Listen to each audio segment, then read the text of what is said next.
वशगोपवधूशतकोटिवृतात् स्मरकोटिसमात्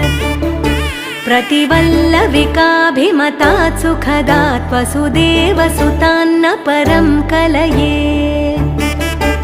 अभिरामगुणाकरदाशरथे जगदेकधनुर्धर धीरमते